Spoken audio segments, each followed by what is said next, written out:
Hey hey hey!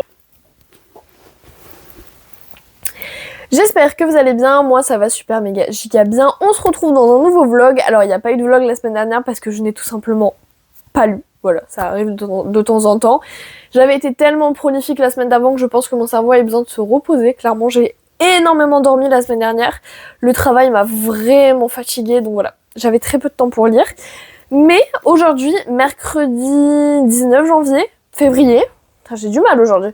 Mercredi 19 février, j'ai réussi à lire pendant ma pause au travail. J'avais 1 heure de pause, j'ai lu à peu près 1 heure. J'ai commencé Witch and God de Leaf Stone. Le tome 1 est là, la promise, chez Ito. Alors c'est juste le poche de BMR. Hein. J'en suis à la page 109, au chapitre 7. Tout à fait. Alors c'est une relecture, donc j'ai sauté beaucoup de passages. J'ai sauté le chapitre 1 parce que c'est juste une mise en situation où on vous explique l'univers. Je connaissais à peu près. Et j'ai sauté quelques scènes descriptives, voilà, que je connaissais en fait, dont je me souvenais, qui pour moi n'étaient pas nécessaires à ma lecture, et en fait en lisant la suite, on se rend compte que je me rends compte que c'était pas nécessaire étant donné que je le connaissais déjà. Alors oui, j'ai mis le marque-page Hadès parce que j'ai pas de marque-page Deimos, roi de la terreur en fait, enfin dieu de la terreur. Donc écoutez, c'est pas grave, il aura Hadès, il s'en contentera, etc. Voilà, désolée, pardon. Du coup, c'est une relecture, je l'ai lu, alors je pensais que c'était plus récent que ça, mais je l'ai lu l'année de ma terminale. J'ai eu le bac il y a 3 ans quand même, hein. Ça commence à piquer. Donc je l'ai lu l'année de ma terminale, je pensais avoir bien plus de souvenirs que ça, et au final pas tant que ça. Donc écoutez, c'est un petit peu une redécouverte pour moi aussi, donc c'est ça qui est sympa. En gros, on va suivre Ella est une sorcière, et on va suivre Deimos. Deimos, c'est le dieu de la terreur. Et on est dans un monde où sorcières et dieux ont une guerre il y a très longtemps, c'est les dieux de l'Olympe grec. Enfin, les dieux de la mythologie grecque, parce que l'Olympe c'est que grec, bref. Donc, compliqué. Donc, il y a très longtemps, ils ont une guerre qui a conduit à des temps très hostiles, et pour faire la paix, ils organisent un mariage, et Deimos est le promis. Et là, en fait, n'était pas la promise, mais Deimos l'a choisie elle à la place de sa sœur, parce qu'elle est sans pouvoir, et que du coup, elle sera inoffensive. Bref. Et donc on va les suivre, là c'est avant le mariage, parce que du coup c'est un mariage forcé, et là on va les suivre avant le mariage, où ils essayent un peu de découvrir le quotidien de l'autre, et c'est très très drôle, parce que ils s'envoient des pics à longueur de journée, et voilà, moi ça me fait mourir de rire. Du coup voilà, on a beaucoup de mythologie autour de Circé, Médée et Hécate, qui je rappelle dans la mythologie grecque étaient très mises à l'écart, parce que c'était la sorcellerie un peu malveillante, parce que c'était des femmes qui voulaient être libres.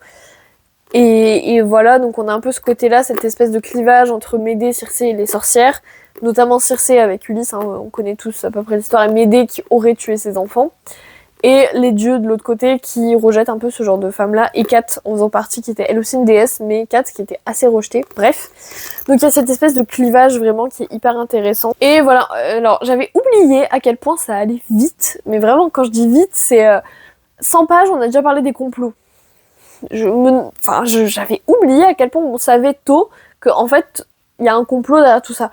Vraiment 100 pages sur peut-être 450. Ouais, grosso modo 450, à 10 pages près. Mais dès les 100 premières pages, on sait déjà qu'il y a un complot derrière, qu'il y a des histoires politiques qu'on va un petit peu plus creuser. Alors, c'est pas le genre de trope qu'il me fallait en ce moment, dans le sens où il se cache des choses et ça m'énerve parce que ça va créer des quiproquos. Et je m'en souviens, Je me souviens que ça, après, c'est normal, c'est un terrain à quiproquo, donc au-delà de m'en souvenir, je m'y attends aussi. Mais voilà, c'est pas le genre de lecture dont j'avais besoin en ce moment, mais ça va se lire très vite et je pense que je vais l'avoir fini d'ici la fin de la semaine. Voilà. Parce que ça va super vite justement, et que leur relation va aller aussi vite dans mes souvenirs. Vraiment on est sur, ils se taclent à longueur de journée, c'est à mourir de rire. J'aime beaucoup Athéna aussi, j'ai souvenir de l'avoir beaucoup aimé dans ma première lecture. Oui, je l'aime beaucoup. Et j'adore les créatures qui sont au service de Deimos. Alors là on les a entrevues, mais dans mes souvenirs ça va être incroyable. Donc voilà, j'ai lu que 100 pages, demain j'ai encore 1 heure de pause, donc alors très sincèrement, même si j'arrive pas à avancer autre que ça, j'ai 1 heure de pause tous les jours jusqu'à dimanche. Donc s'il faut, jusqu'à dimanche, je me le trimballe et j'arrive à le finir. Ce serait beau, hein. Ce serait très beau, et il faut peut-être arrêter de rêver. Mais voilà, alors mon nouveau point de lecture, au lieu de lire le soir je me couche très tôt en ce moment. Ce que je fais, c'est que souvent je me lève 1 heure, 1h30 avant, et je lis, en fait, au lever du lit. Parce que moi, la lecture, ça m'aide pas à m'endormir, ça m'énerve, au contraire, ça m'excite. Parce que souvent, je vis avec les personnages, je rigole, je pleure. moi la lecture ça m'apaise pas du tout. Moi il faut que je lise le matin pour bien démarrer la journée. Donc en ce moment je le lis le matin. Ce matin j'ai pas eu le temps, malheureusement le réveil a sonné un petit peu tard. Mais j'essaye de plus en plus de me coucher tôt pour me réveiller tôt, comme ça je peux lire. En espérant que vendredi j'ai de quoi vous faire un post sur Instagram, parce que là je suis à sec de chez à sec de post. Aujourd'hui je vous ai sorti un réel, c'est le maximum que je puisse faire. Bref. Du coup, tout ça pour dire que j'ai commencé Witch and God et que je compte bien avancer demain matin, que ce soit en pause ou pas d'ailleurs. Mais voilà, j'espère avancer, j'espère vraiment l'avoir fini demain soir ou vendredi matin. Bref, et nous on se retrouve la prochaine fois. Heureux, alors nous sommes dimanche 21, je sais même plus, attendez. Dimanche 23, oh putain ça passe super vite. J'ai perdu vraiment le compte des jours cette semaine parce que étant donné que j'ai beaucoup travaillé cette semaine, voilà. Je vous prends pour un petit retour rapide sur Witch and God, j'ai hyper bien avancé, hein. J'en suis à la page 327. Alors j'ai lu hier pendant ma pause de travail, mais je dois avouer qu'en rentrant du travail j'étais hyper fatiguée, donc je ne vous ai pas repris pour un vlog. Et j'ai lu ce matin au petit déj, j'ai vraiment bien avancé parce que hier je m'étais arrêtée page 175. Et là je suis page 327, j'avais même pas 1 heure pour lire, je comprends pas comment j'ai pu avancer autant. Après j'ai sauté des passages aussi, genre le passage chez les sorcières me mettent vraiment très mal à l'aise. Dans le sens où en fait on se rend compte que les sorcières, leur but est peut-être louable, mais la manière de le faire est vraiment pas terrible. Et là elle s'en rend compte, elle culpabilise même d'aller un petit peu contre les sorcières qui sont sa famille, etc. Et vraiment, j'avais oublié, mais les choix d'Ella sont vraiment très très bien.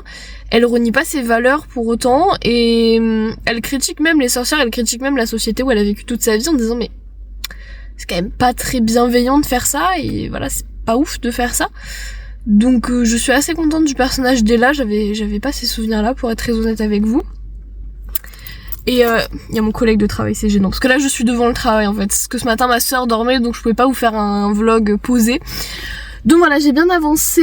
Alors, je me souvenais pas que certains événements arrivaient aussi vite, en fait, dans l'histoire. Donc, je vais avancer là, à la pause, parce que j'ai 1 heure de pause. Ça va être bien. Je sais plus comment... Je sais comment ça se finit, mais je sais plus comment ça se passe pour en arriver là. Et ça me tend, je dois être très honnête avec vous. Je me dépêche parce que je dois bientôt aller travailler. Et du coup voilà, il m'a même pas vu, bon c'est pas grave.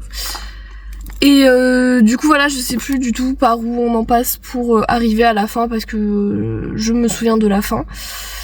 Et voilà, je sais plus du tout. Bon, du coup, ça me fait très rire parce que pour aller au boulot, je dois passer devant un espace santé qui s'appelle Caduceus. Et il y a un peu Hermès à toutes les sauces dans ce putain de roman. Donc voilà. J'aime toujours autant, de toute façon, la plume de Livestone, voilà, c'est bien pour ça que j'ai acheté plein de Livestone et que j'ai plein de Livestone dans ma palle, c'est que j'aime beaucoup. Mais je sais plus du tout qu'est-ce qui se passe après, et c'est vrai que ça me perturbe un petit peu. Bon, je l'ai bientôt fini, hein, il me reste un peu plus de 100 pages, je pense, voilà. Donc écoutez, je pense que je reviens ce soir pour vous en parler, parce que je pense que d'ici ce soir, je l'aurai fini. Voilà, à ce soir. Heureux, alors nous sommes lundi 24. Alors pour le coup, je vous ai pas pris hier parce que en rentrant du travail, le dimanche, moi c'est ma journée vraiment. Dès que je sors du travail, je me pose devant un film, je fais une bonne sieste et voilà, je me pose et je ne bouge plus, donc j'avais pas très envie de vous faire le vlog hier. Du coup, tout ça pour vous dire que j'ai fini Witch and God de Livestone, c'est le tome 1 et là la promise chez BMR, enfin Ito, là c'est la version poche. Et j'avais oublié à quel point c'était génial, vraiment je ne me souvenais plus d'à quel point c'était génial. D'ailleurs désolée pour la partie d'hier de vlog sans micro dans ma voiture, mais c'était la seule solution que j'avais pour vous en parler. Hier quand je vous ai repris dans ma voiture, je m'étais arrêtée à un moment clé et décisif et après ça tout s'accélère et je l'ai littéralement bouffé. En 30 minutes j'ai lu 150 pages tellement j'allais vite parce que je voulais vraiment connaître la fin. Alors la fin, vraiment l'épilogue, je m'en souvenais parce que c'est ce qui va ouvrir sur le tome 2. Je sais pas pourquoi j'avais un souvenir très précis, mais sachez qu'il m'est absolument impossible de retrouver ce livre dans des chroniques ou dans des posts Instagram que j'ai pu faire. Je ne sais pas où est passé ce livre. Pourtant, j'ai retrouvé il y a pas longtemps mes anciens bullet journal où je faisais mes fiches de lecture, et dans mes fiches de lecture, je mentionnais ce livre. Impossible, mais quand je dis impossible de retrouver ce livre dans mes fiches de lecture. Je ne sais pas où il est passé. Bref. Donc je n'ai pas pu aller voir mon avis de l'époque parce que je n'ai tout simplement pas retrouvé mon avis de l'époque. C'est pas grave. Mais du coup j'aime beaucoup et là vraiment J'aime tellement ce personnage qui reste fidèle à ses valeurs et qui est en capacité de remise en question impressionnante. Elle remet en question sa propre communauté qui est la communauté où elle vit depuis toute petite, la communauté sorcière. Elle remet tout ce qu'elle connaît en question parce que ça ne répond pas à les valeurs que elle a intrinsèquement, enfin ses valeurs à elle quoi. Et je trouve ça absolument génial d'avoir fait une héroïne comme ça, je me souvenais pas du tout. Après, pour être très honnête avec vous, à l'époque, j'avais pas le recul que j'ai maintenant sur les héroïnes et les héros. Et ce côté, enfin voilà, tout ce que je suis en train de vous décrire, je n'avais pas les tenants et les aboutissants de ce genre de réflexion. J'étais quand même jeune à l'époque où je l'ai lu, donc c'est aussi peut-être pour ça qu'à l'époque, je n'en avais peut-être pas parlé dans ma chronique. Je ne sais plus, je ne retrouve plus mes chroniques de toute façon. Et j'aime beaucoup aussi Deimos. Voilà, un nouveau book boyfriend à ajouter à ma liste, comme je vous ai dit sur Instagram. Et l'histoire politique, on va dire, parce que clairement, la guerre sorcière-dieu, c'est une histoire très politique, incroyable, vraiment incroyable. Donc, je ne peux que adorer ce livre et avoir hâte de lire la suite. En plus, maintenant que je les ai en poche, bah du coup, je vais pouvoir le racheter plus vite, parce que du coup, c'est du poche, donc c'est génial. Voilà, je suis très très très contente. J'avais oublié à quel point j'aimais la plume de Livestone. Je me suis noté des moments quand même où j'ai éclaté de rire. En plus j'étais au travail donc c'était un peu compliqué, fallait pas trop que j'éclate de rire sinon on m'aurait pris pour une tarée. Mais voilà, vraiment j'ai surkiffé. Et bien écoutez, ce vlog se finit là, je pense qu'il sera relativement court étant donné que sur une semaine j'ai lu qu'un seul livre et que j'ai pas lu hyper vite non plus. Mais voilà, je voulais quand même vous faire un petit vlog, donc ce sera considéré ça comme une petite vidéo bonus parce que ben voilà, il sera pas très très long. Mais bon, c'est pas grave, moi ça me rend heureuse de faire des vlogs. D'ailleurs, je vais commencer à vous faire des vlogs un petit peu plus complets où je vous montre un peu ma vie à l'extérieur des livres parce que j'ai quand même une vie quand même, hein. Donc voilà, j'espère que ça vous aura plu et on se retrouve jeudi pour la pile à lire du mois de mars.